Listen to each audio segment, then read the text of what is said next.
First conditional, primer condicional. El primer condicional en inglés tiene dos partes. Una parte está encabezada por el if, que ya sabemos que es el sí condicional, y le sigue el presente simple. La segunda parte está con el futuro will y obviamente después del will debe haber un verbo en infinitivo. ¿Para qué se usa el primer condicional? Se usa para hablar de lo que pasará en el futuro si se cumple una condición. Es decir, que uno espera que algo suceda.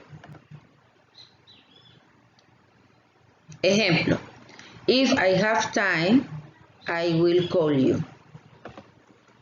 Si yo tengo tiempo, te llamaré. Estas dos oraciones son completamente independientes, pero la unión de ellas dos hacen el primer condicional. ¿Qué quiere decir esto? Quiere decir que si yo cambio el orden de ellas, no voy a alterar el significado, el sentido que quieren expresar. I will call you if I have time. Yo te llamaré si yo tengo tiempo. Recuerden que el primer condicional se utiliza para hablar de situaciones que creemos que es muy probable que sucedan. Miremos otro ejemplo. If he calls me, la primera parte en este caso está encabezada por el if de condición y esa parte lleva presente simple.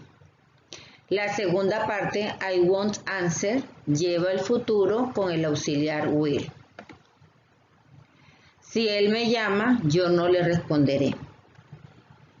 Recuerden que también se puede cambiar el orden de los componentes, es decir, de las dos oraciones. I won't answer if he calls me. Yo no le responderé si él me llama. Passive voice in present. Voz pasiva en presente. Recuerden que las voces de una oración puede ser voz activa o voz pasiva. Que una oración está en voz activa cuando el sujeto realiza la acción del verbo, mientras que el complemento es el que la recibe. Miremos este ejemplo. Luis buys the fruits.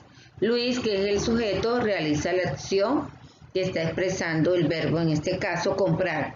Luis compra las frutas. La voz pasiva se utiliza para mostrar interés por la persona o cosa que es objeto de una acción, en lugar de la persona o cosa que realiza dicha acción. Es decir, el objeto de la oración de la voz activa pasa a ser sujeto en la oración pasiva. Continuemos con el mismo ejemplo. En este caso, como en la voz activa el objeto es las frutas, este va a tomar el lugar del sujeto en la voz pasiva. Las frutas, the fruits, son compradas por Luis. Passive voice in present. Su estructura. Se debe utilizar el verbo to be en presente, el is para el singular, el are para el plural y el verbo debe estar escrito en pasado participio. Ejemplo. I drink wine. Esta oración está en voz activa. Para llevarla a voz pasiva debemos determinar si existe un objeto directo, es decir, aquello sobre lo que recae la acción del verbo. En este caso, ¿qué es lo bebido? El vino. Este es el objeto directo. Y el objeto directo toma el lugar del sujeto en la voz pasiva. Como se habla en singular, se utiliza el verbo to be is, que es el presente, y el verbo beber se escribe en pasado participio, en este caso drunk. Si se desea decir quién realizó la acción del verbo, se utiliza la preposición by y el pronombre objeto que corresponda al pronombre personal que se esté utilizando en la voz activa, quedando de la siguiente manera. Wine is drunk by me. El vino es bebido por mí. Miremos otro ejemplo. He paints the pictures. Él pinta los cuadros. The pictures que sería el objeto en la voz activa, pasa a ser sujeto en la voz pasiva. Como se habla de varios, se debe utilizar el verbo to be, are, que es para el plural. El verbo se debe escribir en pasado participio. Y para expresar quién realizó la acción, como en la voz activa está representado por un pronombre personal, acá se debe escribir su respectivo pronombre objeto, antecedido de la preposición by. The pictures are painted by him. Los cuadros son pintados por él. Un tercer ejemplo sería, aquí lo vamos a trabajar en forma negativa, she doesn't write 2 books. Ella no escribe 2 libros. El objeto directo, en este caso son 2 books, 2 libros. Esto pasa a ser sujeto en la voz pasiva, 2 books. Como son plural, se utiliza el verbo to be, are, en este caso negativo, are not.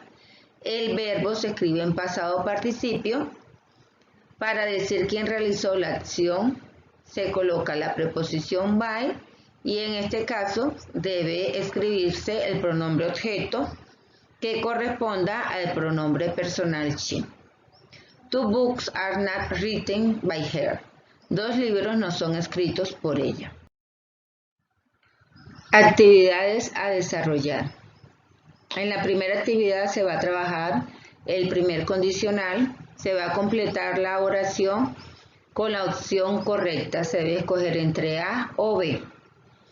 En el segundo punto se va a hacer la traducción de este diálogo. Y la tercera actividad consiste en reescribir estas oraciones que están en voz activa en inglés en voz pasiva.